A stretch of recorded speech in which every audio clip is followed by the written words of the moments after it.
결혼 생활 5년이라는 시간은 참으로 미묘한 것이었다. 뜨겁게 불타오르던 연애의 감정은 어느덧 익숙함이라는 이름의 안온한 파도 속에 녹아들어 있었고, 우리는 서로의 호흡만으로도 무엇을 원하는지 알 수 있는 그런 사이가 되었다. 아내는 언제나처럼 단정했고, 나는 그런 아내의 성실함을 신뢰했다. 적어도 3개월 전, 그녀가 갑작스럽게 저녁 요가를 시작하기 전까지는 그랬다. 여보, 나 퇴근하고 바로 요가 학원 들렀다 올게. 몸이 너무 찌뿌둥해서 안 되겠어. 아내는 그렇게 말하며 매일 저녁 7시 예쁜 요가복 가방을 챙겨 집을 나섰다. 평소 운동과는 거리가 멀었던 사람이었기에 처음에는 조금 의아했지만 건강을 챙기겠다는 아내의 의지를 탓할 이유는 없었다. 오히려 나는 그녀가 퇴근 후에 자신만의 시간을 가지며 활력을 되찾는 모습이 보기 좋았다. 나는 그저 거실에서 차를 마시거나 밀린 업무를 보며 아내가 돌아올 시간을 기다렸다. 밤 9시 반, 샤워를 마치고 보송보송한 향기를 풍기며 돌아오는 아내를 맞이하는 것이 우리의 평온한 일상이었다. 사건의 시작은 아주 사소했다. 일주일 전, 아내가 깜빡하고 식탁 위에 올려둔 가방을 정리해 주려던 참이었다. 가방이 너무 무거워 보여 살짝 위치를 옮기려는데 지퍼가 제대로 닫히지 않은 틈으로 작은 쇼핑백 하나가 툭 튀어나왔다. 호기심에 열어본 그 안에는 고급스러운 입욕제 세트가 들어있었다. 요가학원 동료가 오늘 생일이라서 내가 퇴근길에 백화점 들러서 하나 샀어. 그날 저녁 아내는 아무렇지 않게 웃으며 그렇게 설명했다.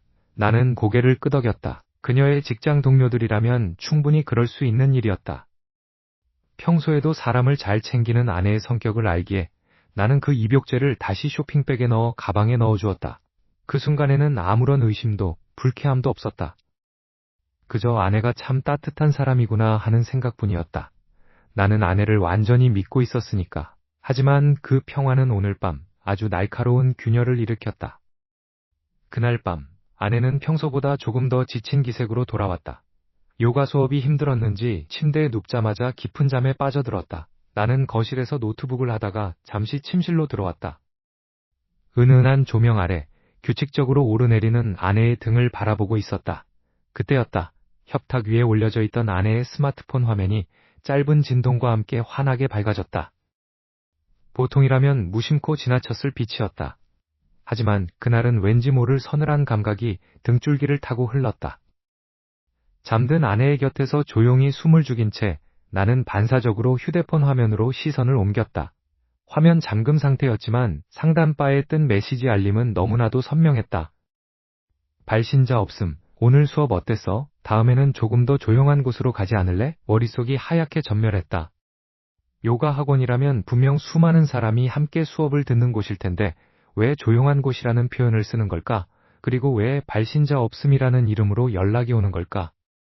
나는 멈춰버린 심장을 가까스로 진정시키며 다시 한번 그 메시지를 확인했다. 아내의 규칙적인 숨소리가 방 안에 가득했지만 내게는 그 소리가 마치 시한폭탄의 초침 소리처럼 들려왔다. 차분하게 쌓아 올렸던 5년의 신뢰가 순식간에 모래성처럼 허물어지는 기분이었다. 나는 떨리는 손을 꽉 쥐었다. 이 작은 빛 하나가 나의 평온했던 삶을 완전히 뒤흔들고 있었다.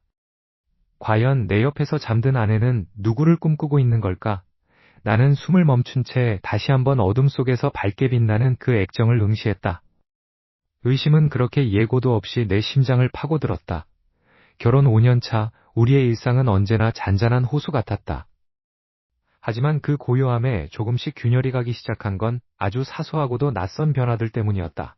아내는 어느 날부터인가 퇴근 시간이 눈에 띄게 늦어지기 시작했다. 처음에는 단순히 프로젝트가 바빠서 혹은 새로 등록한 요가 학원에서 보강 수업이 있어서라는 이유를 댔다. 나는 그 말을 철석같이 믿었다. 아니, 믿고 싶었다는 편이 더 정확할지도 모르겠다. 하지만 시간이 지날수록 그 합리화는 점점 얇아져 갔다. 어느 날 저녁 거실 소파에 앉아 TV를 보던 나는 현관문이 열리는 소리에 고개를 돌렸다. 시계는 밤 11시를 가리키고 있었다. 아내는 들어오자마자 마치 무언가에 쫓기는 사람처럼 가방을 가슴팍에 꼭 껴안았다. 오늘도 늦었네? 요가 수업이 이렇게 늦게까지 해? 라고 가볍게 물었을 뿐인데 아내의 어깨가 눈에 띄게 움찔거렸다. 그녀는 나를 똑바로 쳐다보지 못한 채 현관 조명 아래에서 그림자가 져 어두운 바닥만 응시했다. 응. 강사님이 자세 교정이 더 필요하다고 해서 먼저 자요. 씻고 금방 들어갈게. 서둘러 화장실로 향하는 그녀의 뒷모습에서 나는 평소와 다른 기묘한 긴장감을 느꼈다. 가장 신경 쓰이는 것은 휴대폰이었다. 예전에는 식탁 위에 아무렇게나 올려두던 휴대폰을 이제는 마치 생명줄이라도 되는 양 항상 손에 쥐고 있거나 화장실에 갈 때조차 가지고 들어갔다. 내가 곁에 다가가면 화면을 황급히 끄거나 고개를 돌려 액정을 가리는 모습이 자주 목격되었다. 의심을 하지 않으려 애썼다. 5년의 시간이 쌓아 올린 신뢰라는 벽은 그렇게 쉽게 무너져선 안 된다고 스스로를 다독였다. 하지만 인간의 직감이란 참으로 야속하게도 무시하려고 하면 할수록 더욱 날카롭게 벼려지는 법인가 보다. 집안의 공기는 점점 무거워졌다. 아내가 방으로 들어가고 나면 거실에 홀로 남은 나는 괜스레 창밖의 야경을 한참 동안이나 바라보곤 했다. 예전처럼 함께 저녁을 먹고 소소한 일상을 나누던 시간은 이제 옛 이야기가 되어버린 것 같았다. 대화는 짧아졌고 그나마 오가는 말들도 건조했다. 그녀는 여전히 다정한 아내의 탈을 쓰고 있었지만 그 눈동자 속 깊은 곳에는 내가 알지 못하는 무언가가 소용돌이치고 있는 듯했다. 나는 그녀가 없는 빈 공간에서조차 그녀의 흔적을 쫓으며 스스로를 갉아먹고 있었다. 오늘도 마찬가지였다. 아내는 오늘 저녁에는 수업이 길어질 것 같으니 먼저 식사하라는 짧은 메시지를 남기고 나갔다. 집안에는 정막만이 감돌았다. 설거지를 끝내고 거실로 나오던 길에 식탁 의자 위에 아무렇게나 놓인 아내의 가방이 눈에 들어왔다. 평소라면 절대 손대지 않았을 물건이었다. 하지만 오늘따라 가방 안쪽 지퍼가 살짝 열린 채 무언가 나를 유혹하듯 벌어져 있는 모습이 눈길을 사로잡았다. 나는 잠시 멈칫했다. 이것은 사생활 침해라는 양심의 가책이 밀려왔다. 하지만 이미 내 손은 홀린 듯 가방을 향해 움직이고 있었다. 조심스럽게 지퍼를 열고 내용물을 뒤적였다. 립밤, 지갑, 작은 파우치, 평범한 소지품들 뿐이었다. 안도의 한숨을 내쉬려는 찰나 파우치 밑 구석에 얌전히 접힌 작은 종이 한 장이 손끝에 걸렸다. 나는 그것을 꺼내 천천히 펼쳤다. 그것은 시내 중심가에 있는 이름만 들어도 알 법한 고급 이탈리안 레스토랑의 영수증이었다. 발행 시간은 오늘 저녁 8시 30분. 아내가 요가 매트 위에서 땀을 흘리고 있을 거라 믿었던 그 시간, 그녀는 그곳에 있었다. 그것도 2인분이라는 명확한 숫자가 찍힌 채로 내 손끝이 미세하게 떨려오기 시작했다. 요가 학원에서는 절대 팔지 않는 와인 한 병과 스테이크 2접시가 적힌 그 종이가 내 가슴을 날카롭게 파고들었다. 나는 영수증을 쥔 채 아무런 소리도 내지 못하고 그 자리에 굳어버렸다. 이 비극적인 연극의 진짜 막이 이제야 오르고 있는 것일까? 어느덧 습관처럼 되어버린 아내의 요가 수업 시간. 거실에는 정막만이 감돌았다. 나는 소파 깊숙이 몸을 파묻은 채 아내가 집을 나선 현관문을 멍하니 바라보았다. 5년이라는 세월 동안 우리는 서로에게 가장 투명한 존재라고 믿어왔다. 하지만 최근 들어 그 투명함 속에는 우리가 알지 못하는 혹은 애써 외면하고 싶은 불투명한 층이 겹겹이 쌓이기 시작했다. 나는 더 이상 침묵 속에서 의심을 키우기만 하는 무력한 남편으로 남고 싶지 않았다. 아내가 요가 매트를 두고 간 방으로 들어갔다. 평소라면 거들떠보지도 않았을 물건이었지만 오늘따라 유독 그 매트가 눈에 밟혔다. 조심스럽게 매트를 펼치자 미세한 먼지와 함께 코끝을 자극하는 낯선 향기가 밀려왔다. 은은하면서도 묵직한 숲속의 젖은 흙내음과 나무향이 섞인 고급스러운 우디 향수였다. 아내는 평소 향수를 즐기지 않는 사람이었다. 혹시 요가학원 공용 매트에서 밴 냄새일까? 하지만 이건 지나치게 선명하고 마치 누군가의 살결에 닿아 있던 것처럼 따뜻하게 느껴졌다. 심장이 불길하게 요동치기 시작했다. 그때 현관 도어락이 해제되는 소리가 들렸다. 나는 재빨리 매트를 원래대로 돌려놓고 거실로 나갔다. 아내는 평소보다 조금 일찍 돌아왔다. 땀에 젖은 머리카락, 살짝 상기된 얼굴. 그녀는 나를 보며 평소처럼 밝게 웃었지만 그 웃음 뒤에 숨겨진 미세한 긴장감을 나는 놓치지 않았다. 여보, 오늘 수업은 어땠어? 오늘따라 일찍 왔네. 내 질문에 아내는 아무렇지 않게 가방을 내려놓으며 대답했다. 응, 오늘 선생님이 개인 사정이 있어서 수업이 조금 일찍 끝났어. 몸이 좀 무거워서 대충 마무리하고 왔네. 왜, 기다렸어? 그녀의 말투는 너무나 자연스러웠다. 의심할 여지조차 주지 않으려는 듯 군더더기 없는 논리적인 설명. 나는 애써 입꼬리를 올리며 고개를 끄덕였다. 아니, 그냥 요가 학원 사람들하고 친해진 것 같아서. 글쎄, 그냥 다들 열심히 해. 특별할 건 없어. 그녀는 곧바로 욕실로 들어갔다. 물소리가 들리기 시작하자 나는 다시 거실에 홀로 남겨졌다. 만약 그녀가 요가 학원에 갔다면 왜 내게서 요가 학원 연락처나 위치에 대해 단 한 번도 말하지 않았을까? 왜 그녀의 가방에서는 요가복 특유의 땀 냄새가 아닌 낯선 남자의 향기가 풍기는 걸까? 그녀가 나에게 보여주는 미소는 진심일까? 아니면 나를 안심시키기 위한 잘 짜여진 연기일까? 이전까지 나는 그녀를 신뢰하는 것이 부부의 도리라고 생각했다. 하지만 지금 내 눈앞에 펼쳐진 상황들은 그 신뢰를 밑바닥부터 갉아먹고 있었다. 이대로 바보처럼 속아주는 것이 정말 그녀를 사랑하는 방법일까? 아니면 내 가정을 지키기 위해 이 감춰진 진실을 파헤쳐야 하는 걸까? 내 안의 이성이 차갑게 속삭였다. 눈에 보이는 것이 전부가 아닐 수도 있다고, 그리고 때로는 확인이 필요한 순간이 있다고 말이다. 나는 방 안 깊숙한 곳 서랍을 열어 며칠 전 미리 사두었던 작은 디지털 녹음기를 꺼냈다. 손바닥 안에 쏙 들어올 만큼 작고 가벼운 기계였다. 이걸 아내의 가방 가장 깊은 곳, 평소 그녀가 열어볼 일 없는 안감 주머니에 넣어두면 모든 의심이 풀릴지도 모른다. 아니, 어쩌면 듣고 싶지 않았던 잔혹한 진실과 마주하게 될지도 모른다. 하지만 이미 늦었다. 나는 이미 멈출 수 없는 강을 건너기로 마음먹었다. 욕실에서 아내의 흥얼거리는 콧노래 소리가 들려왔다. 나는 떨리는 손으로 녹음기의 전원을 켰다. 붉은색 인디케이터가 깜빡이는 것을 확인하고는 아내의 가방을 향해 천천히 다가갔다. 오늘 밤 이 녹음기는 우리 부부의 운명을 가를 결정적인 증거가 될 것이 분명했다. 아내는 오늘따라 유난히 들뜬 표정으로 요가 학원에 가겠다며 집을 나섰다. 평소와 다름없이 가벼운 발걸음, 은은하게 풍기는 샴푸 향기까지 완벽했다. 하지만 나는 알고 있었다. 그 향기 뒤에 숨겨진 그녀의 옷자락에 배어있던 그 낯선 우드 계열의 향수 냄새가 결코 평범한 것이 아니라는 사실을. 그녀가 현관문을 닫고 나가는 소리가 들리자마자 나는 서재로 들어가 숨겨두었던 녹음 장치를 꺼냈다. 지난주 아내의 가방 속에 몰래 넣어두었던 초소형 녹음기였다. 심장이 쿵쾅거렸다. 행여나 아무것도 녹음되지 않았으면 어쩌나 하는 불안감과 만약 무언가 녹음되었다면 그것을 듣게 되었을 때 내가 감당해야 할 현실에 대한 두려움이 뒤섞였다. 나는 손을 떨며 이어폰을 꽂고 재생 버튼을 눌렀다. 치익거리는 잡음이 잠시 흐르더니 익숙한 아내의 웃음소리가 흘러나왔다. 평소 나에게는 절대 보여주지 않던 아주 낮고 애교 섞인 콧소리였다. 오늘도 와줘서 고마워요. 이 시간이면 정말 아무도 우릴 방해하지 않으니까. 아내의 목소리였다.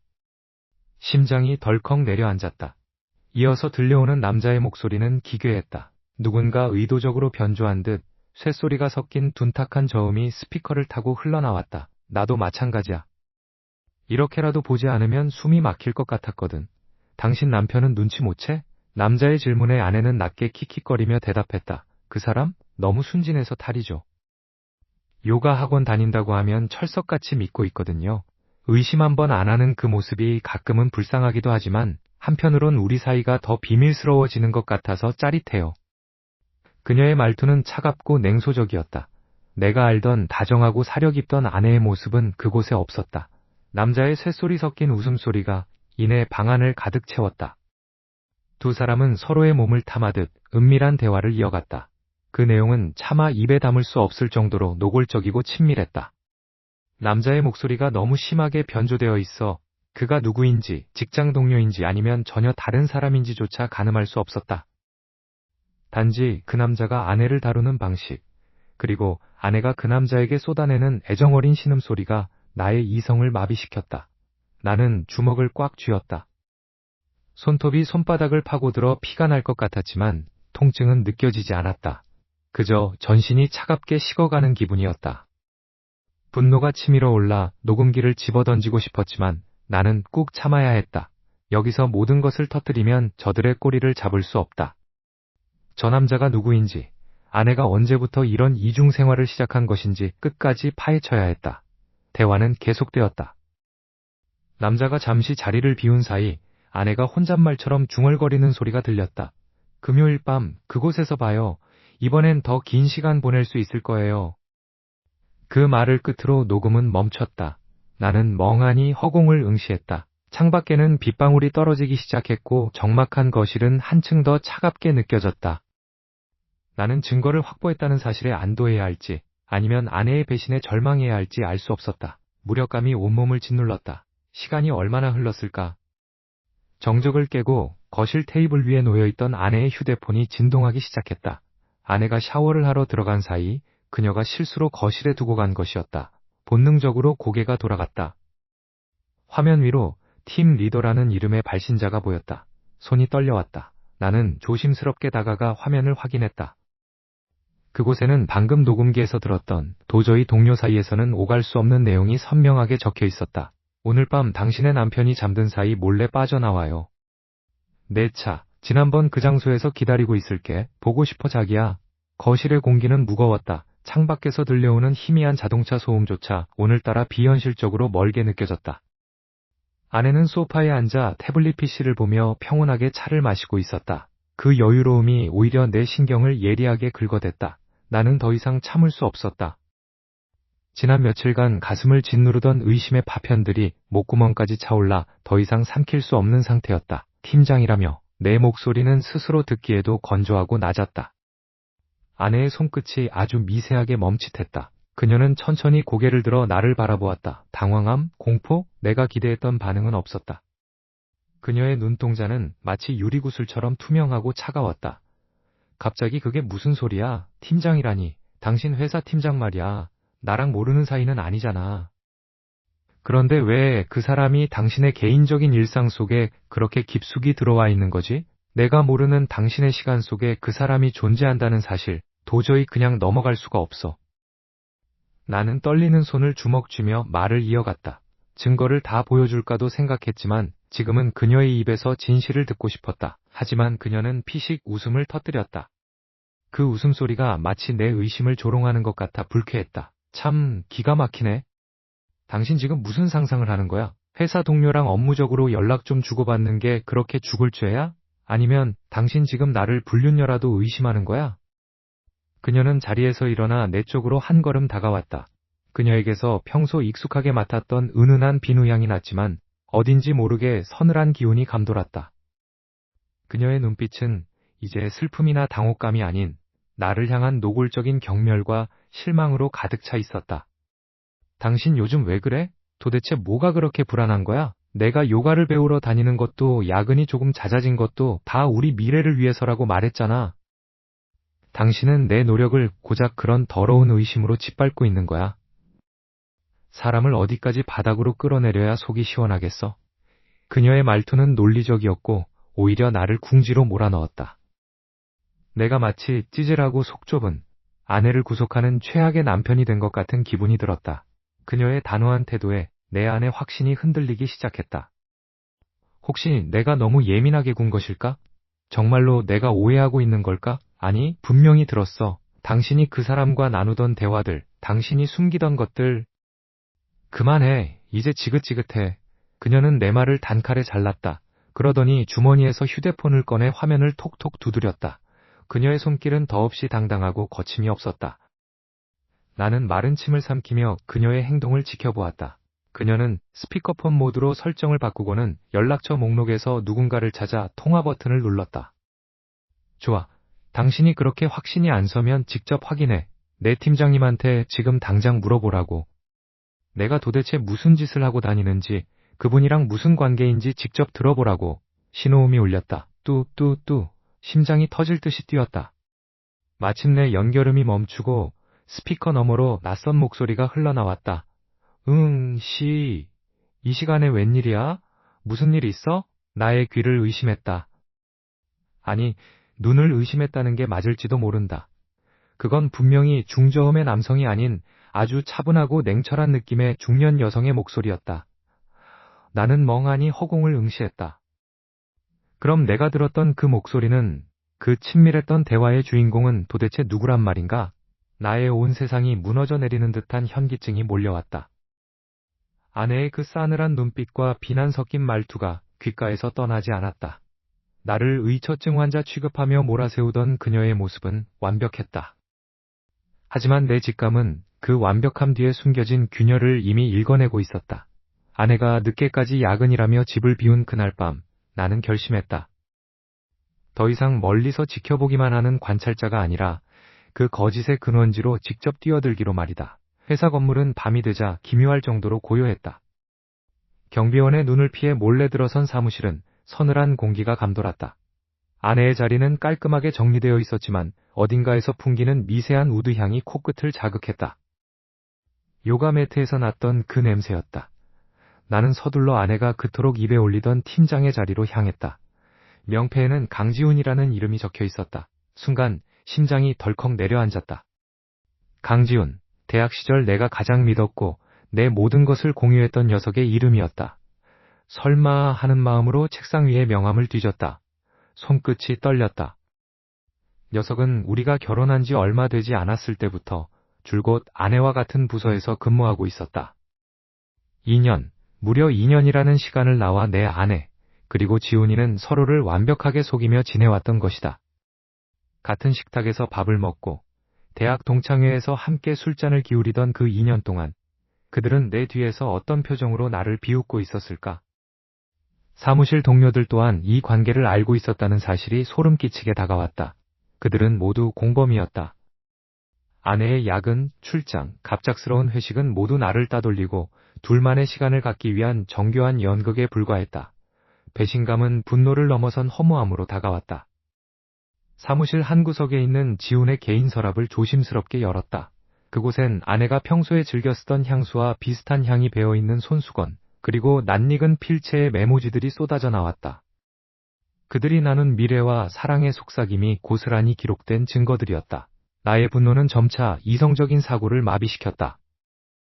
대체 어디서부터 무엇이 잘못된 것일까? 내가 알던 아내와 내가 알던 친구, 두 사람이 내 인생을 송두리째 난도질하고 있었다는 사실이 믿기지 않아 비릿한 웃음이 새어나왔다. 나는 더욱 깊숙이 숨겨진 비밀을 찾기 위해 모니터 옆의 서류들을 훑기 시작했다. 그러다 눈에 띈 것은 서랍 깊숙한 곳에서 발견된 작은 액자 하나였다. 나는 손을 뻗어 그것을 꺼냈다. 액자의 유리를 닦아내자 빛바랜 사진 한 장이 모습을 드러냈다. 그곳에는 내가 그토록 사랑했던 아내가 내가 세상에서 가장 믿었던 친구 지훈의 품에 안겨 세상에서 가장 행복한 표정으로 웃고 있었다. 그리고 그들 사이에는 내 아이가 아닌 듯한 낯선 어린아이가 해맑게 웃으며 그들의 손을 잡고 있었다. 마치 진짜 가족처럼, 아니, 이미 완성된 가정처럼 보였다. 심장이 찢겨나가는 고통보다 더한 서늘한 충격이 전신을 감싸 안았다. 내가 모르는 사이에 그들은 나를 배제한 오직 자신들만의 완벽한 성을 쌓아 올리고 있었다. 아내의 이중생활은 내가 감히 상상조차 할 수 없을 만큼 깊고 또 잔인했다. 대학 동창인 민준의 얼굴을 처음 마주했을 때 내 심장이 덜컥 내려앉았던 그 순간을 잊을 수 없다. 그는 내 결혼식 사회를 봐주었고 지난 5년 동안 우리 집 거실에서 함께 술잔을 기울이며 형제처럼 지내던 녀석이었다. 녀석의 뻔뻔한 미소 뒤에 숨겨진 추악한 진실을 마주한 그날 이후 내 일상은 산산조각이 났다. 내가 그들의 관계를 눈치챘다는 것을 확신한 건지 민주는 더 이상 숨기려 하지 않았다. 어제 오후 사무실로 낯선 번호의 문자가 날아들었다.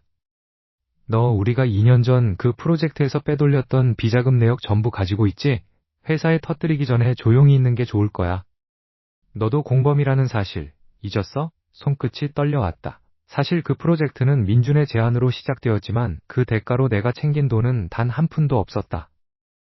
모든 돈의 흐름은 아내의 명의로 된 계좌를 통해 민준의 페이퍼 컴퍼니로 흘러들어갔다. 그가 나를 공범으로 엮어 침묵을 강요하려는 속셈이었다. 치밀하게 나를 벼랑 끝으로 몰고 가려는 그들의 계획은 예상보다 훨씬 더 지독했다. 집으로 돌아온 저녁, 거실의 공기는 평소보다 훨씬 차갑게 가라앉아 있었다. 아내는 내가 왔음에도 눈길조차 주지 않은 채 소파에 앉아 노트북을 두드리고 있었다. 예전에 다정한 아내의 모습은 어디에도 없었다. 차가운 냉기만이 감도는 공간 속에서 그녀는 마치 내 존재를 지우려는 듯이 서류들을 정리하고 있었다. 식탁 위에는 공동 명의로 된 아파트 매매 서류와 각종 보험해지 신청서들이 어지럽게 널려 있었다. 뭐 하는 거야? 지금 당장 설명해. 내 목소리는 스스로 듣기에도 비참할 정도로 갈라져 있었다. 아내는 천천히 고개를 들어 나를 바라보았다. 그 눈빛은 예전에 그 사랑스럽던 눈빛이 아니었다. 타오르는 듯한 증오와 상대를 완전히 짓밟아버리겠다는 서늘한 결심만이 서려 있었다. 설명? 그동안 내가 참고 견뎠던 세월에 대한 보상이야. 어차피 끝날 사이였잖아. 당신이 그 잘난 의심병 때문에 먼저 선을 넘었으니 나도 내 권리를 챙겨야겠지. 이 집, 그리고 당신 명의로 된 그 주식들, 전부 내 쪽으로 정리 중이야. 그녀의 말투는 지나치게 사무적이었다. 마치 비즈니스 협상을 하는 듯한 그 태도에 나는 할 말을 잃고 말았다. 2년이라는 시간 동안 그녀는 밤마다 요가 학원을 가는 척하며 민준과 미래를 즐겼고, 동시에 우리 부부의 재산을 야금야금 빼돌릴 준비를 해왔던 것이다. 내가 사랑했던 여자는 더 이상 없었다. 눈앞에 있는 것은 오직 자신의 이익을 위해 타인의 인생을 제물로 삼는 괴물뿐이었다. 우리 5년이야. 그 5년의 시간을 이렇게 아무렇지 않게 버릴 수 있어? 내가 다가서려 하자 아내는 비웃듯 헛웃음을 흘렸다. 그녀는 가방에서 미리 준비해둔 서류 뭉치를 꺼내 탁자 위에 툭 던졌다. 5년? 그 시간 동안 내가 얼마나 지옥 같았는지 알아? 당신의 그 뻔한 위로와 가식적인 사랑이 역겨웠어. 민준이는 당신과는 달라. 그는 나를 숨쉬게 해줬어. 그녀는 자리에서 일어나 현관으로 향했다. 나를 스쳐 지나가는 그녀에게서 낯익은 향기가 났다. 민준이 즐겨 쓰던 그 싸구려 우디 향수 냄새였다. 구역질이 올라왔다. 그녀가 문을 열고 나가기 직전 나는 다급하게 그녀의 팔을 붙잡으려 했다. 그저 이 모든 게 꿈이기를 바랐을 뿐이었다. 하지만 그녀는 날카롭게 비명을 지르며 바닥으로 쓰러졌다. 악, 이거 놓으라고. 당신 지금 나 때리는 거야? 이거 놔. 그녀의 목소리에는 악의가 가득 차 있었다. 문 밖으로 누군가 몰려드는 인기척이 들렸다. 이미 그녀는 이 상황을 연출할 계획을 세워두었던 것이다. 그때 내 휴대폰이 요란하게 울렸다. 화면에 뜬 이름은 내가 가장 신뢰하던 변호사였다. 떨리는 손으로 전화를 받자 차갑고 건조한 목소리가 귓가를 파고들었다. 의뢰인분, 방금 법원으로부터 등기 하나를 전달받았습니다. 사모님 측에서 이혼 소장을 접수했네요. 그런데 내용이 좀 이상합니다. 사모님께서 당신을 상습적인 가정폭행범으로 고소했어요. 지금 즉시 경찰 조사가 시작될 겁니다. 변호사 사무실의 공기는 서늘하다 못해 살을 애는 듯했다. 테이블 건너편에 앉아있는 아내와 내 친구이자 그녀의 내연남, 지훈의 모습이 유난히 이질적으로 느껴졌다. 5년이라는 시간 동안 내가 사랑했던 여자, 그리고 20년 지기였던 친구. 그 둘이 나란히 앉아 나를 벌레 보듯 내려다보는 풍경은 그 자체로 기괴한 비극이었다. 그래서 굳이 이런 자리까지 만들어서 우리를 부른 이유가 뭐야? 이제 와서 이혼이라도 하겠다고? 아니면 위자료라도 좀 더 뜯어내려고? 지훈이 비릿한 웃음을 지으며 서류 가방을 툭 쳤다. 그는 자신이 쥐고 있는 내 회사 관련 기밀이 나를 꼼짝 못하게 만들 것이라 확신하고 있었다. 아내 역시 마찬가지였다. 그녀는 마치 아주 귀찮은 업무를 처리하러 온 사람처럼 우아하게 다리를 꼬고 앉아 창밖의 풍경을 응시했다. 나는 조용히 가방에서 두툼한 서류 뭉치를 꺼내 테이블 중앙으로 밀어 넣었다. 이혼은 이미 결정된 거야. 하지만 내가 오늘 여기 온 건 당신들이 지난 2년 동안 나 몰래 벌여온 추악한 연극의 결말을 직접 보여주기 위해서지. 내 말에 아내의 눈동자가 아주 미세하게 흔들렸다. 나는 서류를 한 장씩 넘기며 그동안 수집한 증거들을 펼쳐보였다. 두 사람이 나를 속이고 공동 명의의 아파트를 담보로 대출을 시도한 기록, 내 인감을 몰래 훔쳐 법인 명의로 빼돌린 자금 흐름. 그리고 매일 밤 요가 학원이 아닌 호텔 주차장에서 나누었던 대화 녹취록까지. 그 모든 증거들이 차곡차곡 쌓여갈수록 방 안의 온도는 더욱 낮아졌다. 이게 다 뭐야? 너 설마 나를 미행한 거야? 아내가 날카로운 목소리로 소리쳤지만 그녀의 손끝은 파들파들 떨리고 있었다. 나는 차분하게 그녀의 눈을 응시하며 대답했다. 미행이라니. 이건 당신이 쓴 대본의 오타를 수정하는 과정일 뿐이야. 지훈아, 너는 내 비밀을 쥐고 있다고 생각했겠지만 사실 너희가 내 뒤통수를 치려고 준비했던 그 모든 자금줄이 어디서부터 시작되었는지 정말 몰랐던 거야? 나는 결정적인 증거인 자금 추적 보고서를 지훈의 앞에 던졌다. 지훈의 얼굴이 흑빛으로 변했다. 그는 자신의 계획이 이렇게까지 철저하게 파헤쳐졌을 것이라고는 상상도 못한 모양이었다. 숨막히는 침묵 속에서 승기를 잡았다는 안도감이 밀려왔다. 이제야 비로소 이 지긋지긋한 가면극을 끝낼 수 있을 것 같았다. 하지만 지우는 잠시 당황하는 듯 하더니 이내 기괴할 정도로 차가운 미소를 지으며 자신의 안주머니에서 또 다른 서류 봉투를 꺼내 들었다. 그래, 네 말대로 나랑 지수는 철저히 널 속였어. 하지만 말이야, 정작 내가 가장 믿었던 여자가 나조차도 몰랐던 뒷주머니를 차고 있었다는 건 알고 있었어? 그가 탁 소리가 나도록 서류를 내 앞에 던졌다. 그 안에 든 것은 내가 알고 있던 계획과는 전혀 다른, 아내가 나를 넘어 지훈까지 속이며 홀로 거액을 챙기려 했던 별도의 차명 계좌 내역과 부동산 매매 계약서였다. 지훈은 이를 갈며 덧붙였다. 이 여자, 나랑 네 사이를 저울질하면서 양쪽 모두에게서 단물만 빼먹고 있었어. 너보다 내가 먼저 이 사실을 알았어야 했는데 정말이지 소름 끼치는 여자지 않냐? 지훈의 비웃음과 함께 아내의 얼굴이 하얗게 질렸다. 나는 멍하니 서류 속 숫자를 내려다보았다. 내가 알던 5년의 시간 전체가 거대한 거짓말 위에 세워진 모래성이었다는 사실이 온몸으로 느껴졌다. 이 여자는 대체 어디까지 나를 기만해왔던 걸까? 팽팽하게 당겨진 활시위처럼 방 안의 공기는 터지기 일보 직전의 긴장감으로 가득 찼다. 법무법인의 차가운 회의실을 빠져나왔을 때 뺨을 스치고 지나가는 밤 공기는 비릿할 정도로 차가웠다. 모든 진실이 바닥에 쏟아진 후의 풍경은 생각보다 훨씬 더 황량했다. 지난 5년이라는 시간은 마치 누군가 정교하게 조작해 놓은 가짜 필름 같았다. 나는 변호사의 사무실을 뒤로하고 익숙한 골목을 걸었다. 더 이상 집이라 부를 수 없는 그곳으로 향하는 발걸음이 무겁게 가라앉았다. 아내와 그 친구, 아니 이제는 증오조차 아까운 그 인간들이 엮어놓은 거미줄은 견고했다. 그들은 단순히 내 마음을 짓밟은 것에 그치지 않았다. 내가 공들여 쌓아올린 커리어와 인간관계까지 진흙탕 속에 던져버렸다. 그들이 쏟아낸 거짓말은 마치 암세포처럼 빠르게 퍼져나갔고 나를 비정상적인 의처증 환자로 낙인 찍었다. 이미 업계에서는 내 이름 앞에 사생활 문제로 자격 미달인 사람이라는 꼬리표가 붙기 시작했다는 사실을 알고 있었다. 명예는 갈갈이 찢겼고 남은 것은 텅 빈 통장과 피로감뿐이었다. 변호사는 승산이 있다고 했다. 비록 시간과 막대한 비용이 들겠지만 그들이 저지른 배임과 횡령, 그리고 간통에 대한 증거를 법정에서 조목조목 따지면 적어도 내가 잃어버린 자산의 일부는 되찾을 수 있다고 장담했다. 그러나 그것이 정말 정의일까? 법이 심판대에 그들을 올리는 순간 나의 치부는 세상 사람들에게 한 번 더 전시될 것이다. 5년의 결혼 생활이 남의 안주거리가 되는 그 고통스러운 과정을 내가 다시 견딜 수 있을까? 머릿속에서 두 가지 선택지가 끊임없이 충돌했다. 첫 번째는 전쟁이다. 모든 증거를 쥐고 그들이 사회적으로 매장될 때까지 끝까지 물고 늘어지는 것. 내 모든 자원을 쏟아부어 그들이 잃어버린 것보다 몇 배 더 큰 고통을 안겨주는 복수. 하지만 그 과정에서 나는 나 자신을 온전히 잃어버릴 것이다. 복수심에 눈이 멀어 흉측하게 변해가는 내 얼굴을 거울로 보는 것은 견디기 힘들 것 같다. 두 번째는 침묵이다. 모든 것을 포기하고 깨끗하게 털어버리는 것. 당장의 금전적 손실과 명예의 타격은 감수하더라도 그들과 얽힌 모든 인연의 끈을 가위로 잘라버리는 것이다. 낯선 곳으로 떠나 이름도 직업도 다 바꾸고 처음부터 다시 시작하는 삶. 그렇게 하면 과연 이 지독한 악몽에서 완전히 벗어날 수 있을까? 집 앞에 도착했을 때 나는 도어락 비밀번호를 누르려다 멈칫했다. 저 문 너머에는 여전히 그녀의 향수 냄새가 남아있을까? 아니면 비어있는 삭막함만이 나를 반길까?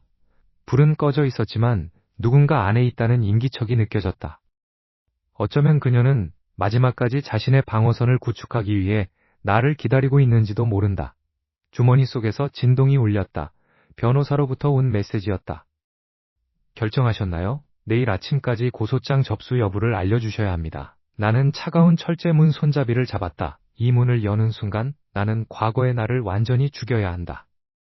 차가운 분노와 뜨거운 회한 사이에서 나는 깊은 숨을 들이쉬었다. 사실 무엇을 선택하든 이미 나의 지난 5년은 무너졌다. 다만 이 문을 열고 들어가 마주할 그녀의 표정이 나의 마지막 결정을 결정짓는 열쇠가 될 것 같았다. 나는 떨리는 손으로 비밀번호를 누르기 시작했다. 삐빅 하는 기계음이 고요한 복도에 날카롭게 울려 퍼졌다. 문이 아주 천천히 비명을 지르는 듯한 소리를 내며 열렸다. 거실 한가운데 짐을 다 싸놓은 채 텅 빈 눈으로 나를 응시하고 있는 그녀가 있었다. 그녀의 입술이 미세하게 떨리고 있었다. 나는 그 얼굴을 똑바로 바라보며 내가 가져온 서류 가방을 바닥에 내려놓았다. 다 끝내러 왔어. 내 목소리는 스스로도 놀랄 만큼 차분하고 건조했다. 그녀는 그제야 짐 가방 옆에서 무언가를 꺼내 내게 내밀었다. 그것은 우리가 처음 만났던 날, 내가 그녀에게 주었던 작은 반지가 담긴 상자였다. 그녀가 왜 지금 이것을 꺼내는 것일까?